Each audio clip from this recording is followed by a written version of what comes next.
Hello, and welcome to another episode of the Cutting Edge Figure Skating Podcast.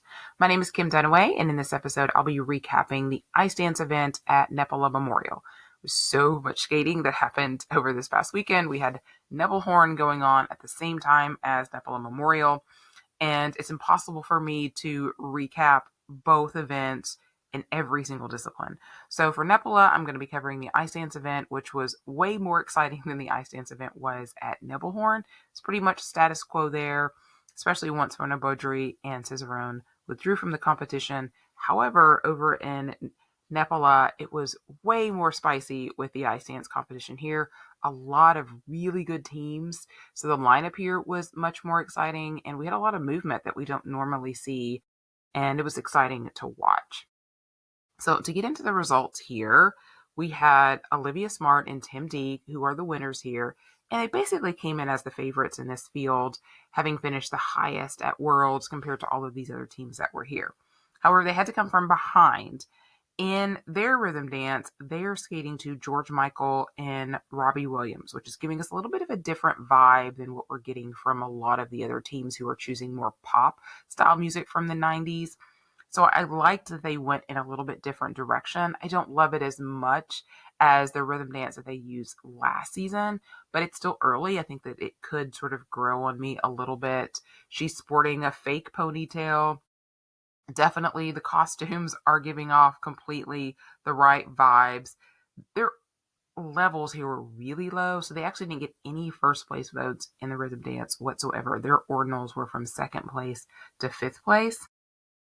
Their free dance, they're choosing to do a sequel to their Dune free skate from last season. So basically, they're picking up where they left off at the end of the free skate that they did last year.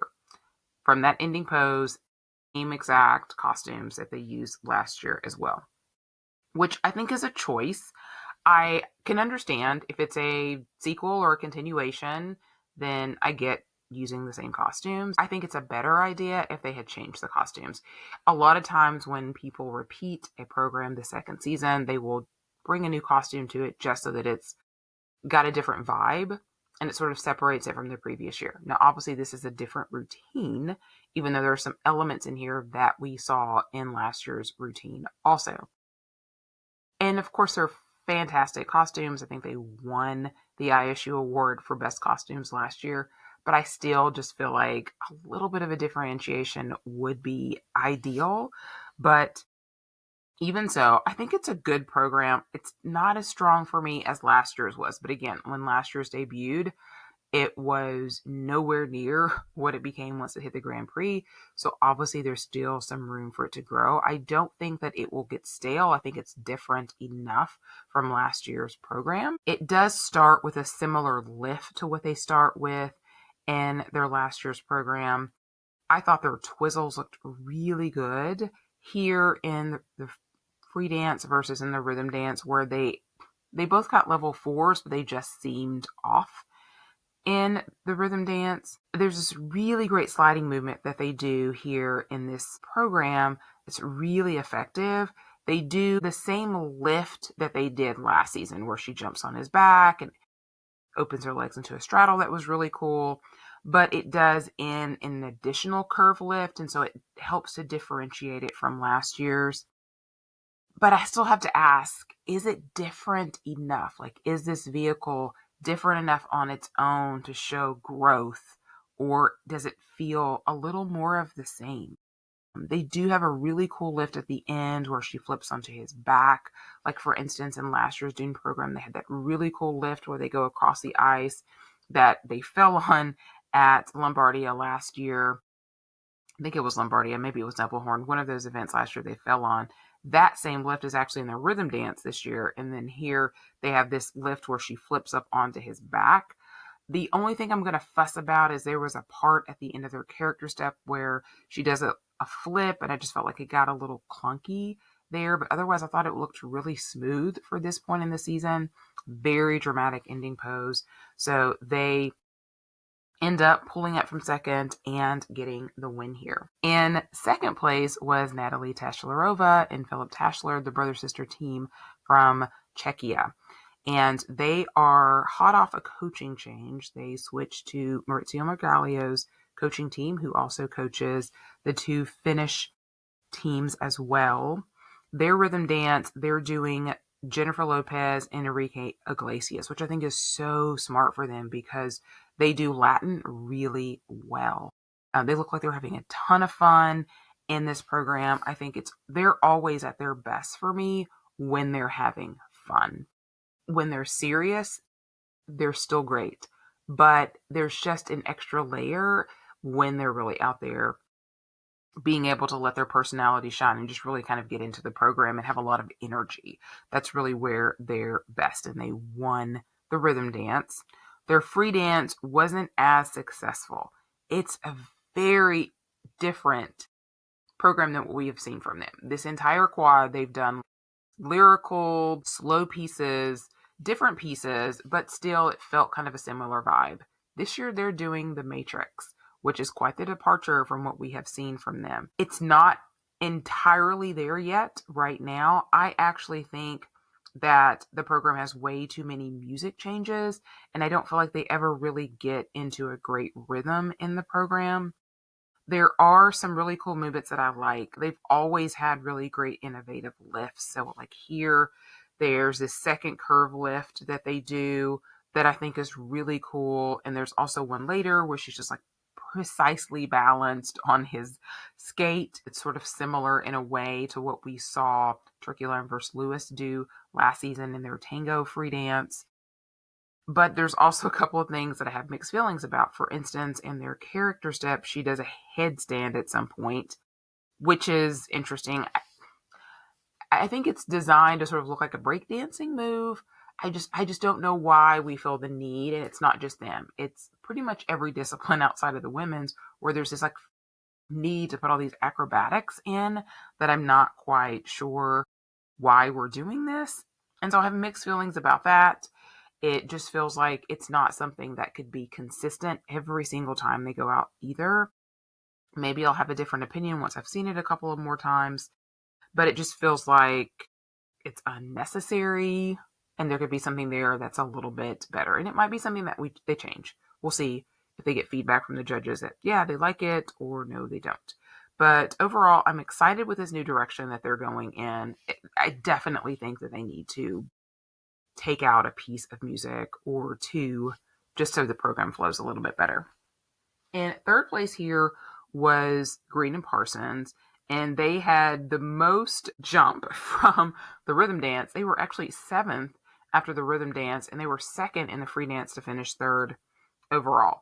In the rhythm dance, I gotta talk about their costumes first because I don't really understand Caroline's. It's like this colorful go-go dress almost. Like when they came out, I'm like, it looked kind of like the same kind of style dress that she wore last season for These Boots Are Made for Walking. I mean, this is way, way more colorful, but the design is still very similar to me. Michael, on the other hand, is in the same kind of painted abs that we saw Adam C.O. Himfaw. And I don't get really that either. And it's also kind of like this tie-dye look, which is just weird. The program itself, I think, is fun.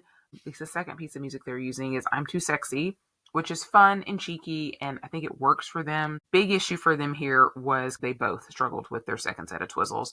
And so originally they gave Caroline a 1 and Michael a 4, but they both got leveled down to a level 1, and that's why they were in 7th.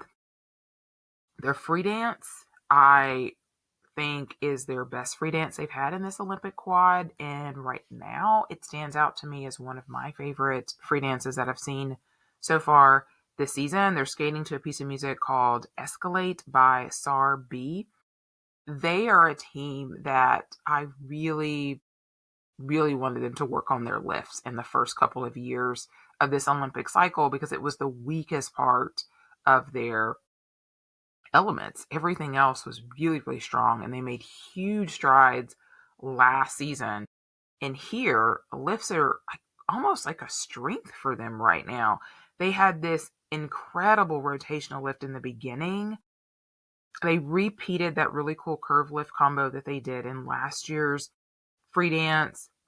And there was another really cool lift that they did towards the end of the program. I think the music in the character step is really cool. They also had a very dramatic ending pose. Their costumes here, I think, fit the music really well. Michael has like a mesh piece in the back of his shirt to sort of give the illusion of an open back, almost similar to what we saw Paul Poirier do last season, but not quite as dramatic because it's not an actual open back. It's a mesh piece and it's a little bit bigger piece as well. But I was really excited about this free dance, and they did well with it here, moving all the way up to the podium and finishing second in the free dance. So I think that this will serve them well. Of course, we can't really get a good gauge until we see what on earth the Shibatanis are doing, since that's going to be a big piece of the competition for them, along with Zingis and Kolesnik for that third Olympic spot. Moving on to fourth place was Lopareva and Briseau of France. And I think if you just look at the ordinals of this event or their finish here, people immediately jump to the conclusion that, oh my gosh, they are getting buried by the French Federation or getting buried by everyone because now they're French team number 2. However, there were some issues with their skates here, and that's why they didn't finish as well. Also not completely sold really on either of their programs this season, whereas last year I thought that they were such strong vehicles for them. In their rhythm dance, they look like they're in the exact same outfits that they were in last year, except they've just been dyed red. They are skating to Eiffel 65 in selections from Daft Punk. They're doing a lot of hand movements that also seemed a lot like last year's program. Their big issue here was she had a big stumble in her second set of twizzles. The French judge still had them in first. Nobody else did. They actually had placements all the way from first to 7th place. So they were in 4th place outside of the podium after the rhythm dance. Free dance was stronger for them. They were skating to music from Bjork. I feel like there's every single program that they've done in this Olympic quad has been vastly different. They started off the quad with an Edith Piaf, and then they did Bells of Moscow. Last year they had that techno free skate, and this year is sort of more of a new agey kind of vibe. I think it still hits some of the quirky things that they have done really well, but it's also not quite as interesting. I mean, it was going to be really hard for them to top last year's. Last year's was just so out of the box and so cool. But I do like some elements of it. They have a part in the middle where they're doing the choreographic assisted jumps, and it isn't a slow section, but I just kind of feel like it slowed down the program a little bit there. Do really love the cool sliding movements that they do at the end. And just not out of the box and as transformative as last year, but I do think it's a really good showcase of their skating skills. They finished 3rd in the free skate, but they were jumped by Green and Parsons to make the podium. And so they ended up here in 4th. In 5th place were their French teammates, Desmaugier and Le Mercier. In their rhythm dance, they were doing this weird cover of No Scrubs, which there was definitely an ass in there, not talking about Loisha, talking about in the lyrics, which I don't know what's allowed language-wise. I feel like at some point this season, a judge is going to have an issue with that. We'll see how that goes. I can't recall other pieces of music that have had that in there before. So that stood out to me. Their costumes don't match the music, but their costumes never match the music in the rhythm dance. So that wasn't anything new. They skate well. I think it's one of those things. I think if I mute it, I would like it better. I just don't know about the music choices. In the free dance, they came out in these leather style jumpsuits, kind of similar to what we saw Lopareva and Briseau wear last season. So I thought they were doing some kind of techno program, or they were going to be skating to something like Tron. And instead, they were skating to a piece of music called The Curse of the Sad Mummy. The music does get more techie in the second half, but I don't know. It is an improvement over what they did last year. I never understood what on earth they were doing last year in their free dance. I do think this is better, but I'm still confused. Her ponytail is blue. I just need an explanation. I think that there's some really good moments in here. They're doing a lot of the same lifts that we've seen from them the last several seasons. They really need some new lifts to make it look different, because it just feels like we're just rearranging pieces from past programs, and it just doesn't work as well, in my opinion. In sixth place here was Orihara and Pirinen of Finland. In the rhythm dance, they actually had ordinals from first to seventh. They were skating to selections from the Spice Girls, which feels like the perfect type of music for this team. Really loved the beginning, really loved the end. As far as the musical choices, the ones in the middle weren't as popular Spice Girl songs, at least that I could remember. But sometimes I think that's a good thing, not to just have like a bunch of music that everybody knows and that everybody might potentially skate to as well. We know that Fear and Gibson are also using the Spice Girls in their rhythm dance as well. I thought that there were a couple of times in their choreographic rhythm sequence was one where it just was a little clunky. I didn't love their lift that they did here either, but their energy, of course, is always on a 10. So it was a really fun program. Their free dance is to Moulin Rouge, the musical. So the music was very different than we typically get from the movie soundtrack. So there's no Tango Roxanne, there's no The Show Must Go On, or Come What May, or all those pieces of music that we've heard and heard and heard and heard. And so on one hand, that was great. On the other hand, it was a lot of music outside of Lady Marmalade, which is what they start with, that was not familiar with. I know that this team can do more than just Broadway. The very first year of this Olympic quad, the 2022-23 season, the first year of the podcast, they did this really cool free dance. They called it the Sirens. It was actually on my season's best list. That was sort of the year that they just like really stood out to me as like a team to watch. And I know that they can do more than just Broadway, so I would have loved to have seen them do something else other than a Broadway musical again for the third year in a row, especially since I feel like the best version of that was Chicago. I feel like A Chorus Line was good last year, but not as good as Chicago. And this program feels good also, but not as good as A Chorus Line was last year. And so each year it feels like we're going a little bit kind of in the wrong direction, in my opinion. Again, it's early in the season. The good thing is I can't recall anybody else ever using these musical selections before. They're skating to something called Backstage Romance, So Exciting, and More, in addition to the Lady Marmalade. They do have like some tango action in here, and it definitely has some Broadway flair. I love the costumes, especially for Yuka.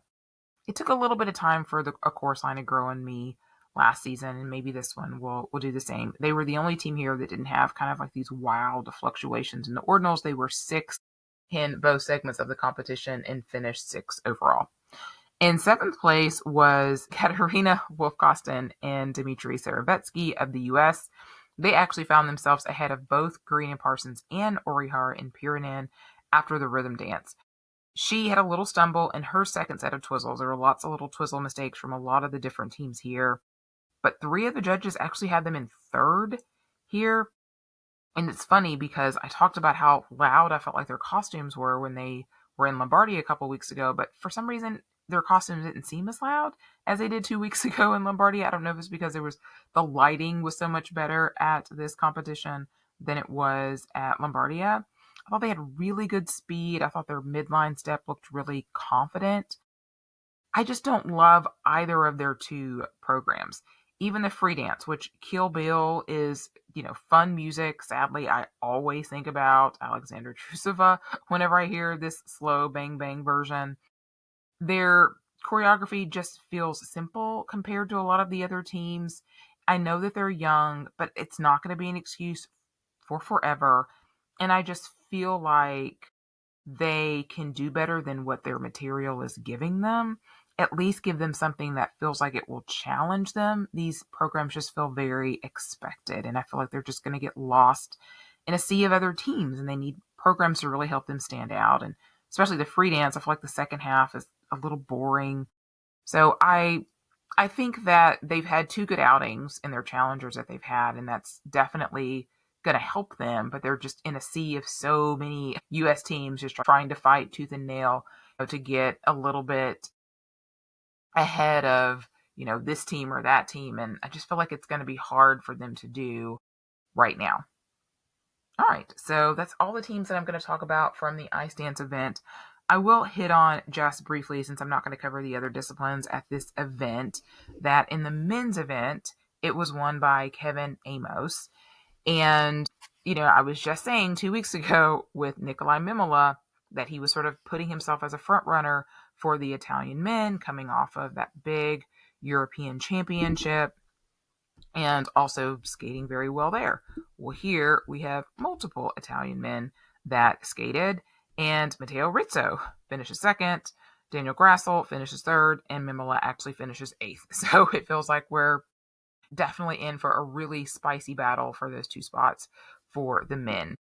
In the women's event, it was actually an Italian sweep, so who saw that coming? But Laura Naki-Gutmann was first, Anna Panzetta was second, and then Serena Yos. So really great showing for the Italian ladies at that event. I did want to also bring up a couple of notable that were there, and that was Ava Marie Ziegler, who was making her return to international competition for the first time since we saw her at the 2024 Four Continents. She came out in the short program, skating to a man's world. She had a little bit of a rough landing on her Let's jump. She only was able to get off a double toe after that, but the big issue for her was she lost her combo spin. And you could see her really struggling on the camel spin part of that. And unfortunately, that put her in 10th place after the short program. And then the free skate just did not go well at all. She got only 84 points in the free skate and dropped all the way to 16th. There were some other notables here as well. Nina Petrokina, who is the reigning European champion, finished 8th here. Had a horrendous short program where she did not get 50 points. So a rough day at the office for her. Elise Lynn Gracie of the U.S. finished 11th here. And Chaeyeon Kim also had just a disaster in both programs. But the free skate was just a real head scratcher. People are asking, was she sick? Is she injured? What's going on? She only scored 92 points in her free skate. And so very, very puzzling results from a lot of ladies coming out of this event here. Sorry, I don't have time to go into all of those individual programs. Just way, way too much skating for me to keep up with and be able to watch everything this weekend. But I wanted to make sure that I was able to talk about the ice dance and some of the fun routines that we had coming out of that event. So as always, thank you guys so much for, Pam Chico Award. I must have a Pam Chico Award, of course. So I'm going to give it to Green and Parsons because I just really loved their free skate, and it just stands out to me right now as one of my favorite programs this season. All right. Thank you guys so much for listening to the podcast. A few things to check out. So this past week, I interviewed Lane Fargo, who wrote a fiction book called The Favorites, and it's about fictional characters, but she talks about in the interview how some of the characters were inspired by some real life ice dancers and different figures in the sport. And it's a really interesting, fascinating read. It's about a group of ice dancers, one in particular, but there's also a lot of supporting characters in that. And so that was a fun interview with her. Also, if you are primarily a YouTube watcher, I did do a podcast on the Skate to Milano Olympic qualifier competition. It is not on the YouTube channel. It's just on the podcast feed. So you can check that out also. And I think that's it of all the craziness. Rika Kahira is coming back as an ice dancer. She announced that today, which is super interesting. She's going to be training at the Ice Academy of Montreal with Shingo Nishiyama, who used to formerly skate with Asuza Tanaka just a couple of seasons ago. Yeah, the ice dance world is just always so entertaining, so dramatic, so much fun. Let me know what some of your favorite programs were from this weekend, either from Nepala or from Nebelhorn as well. What do you think of Farron Gibson's Scottish free dance that they're doing this season? Always love to hear your feedback. You can leave comments. You can send me a line at thecuttingedgepod@gmail.com. You can find me on all the socials at iSkatePodcast. I hope you have a good rest of your week, and I'll be back with more recaps in your podcatcher soon.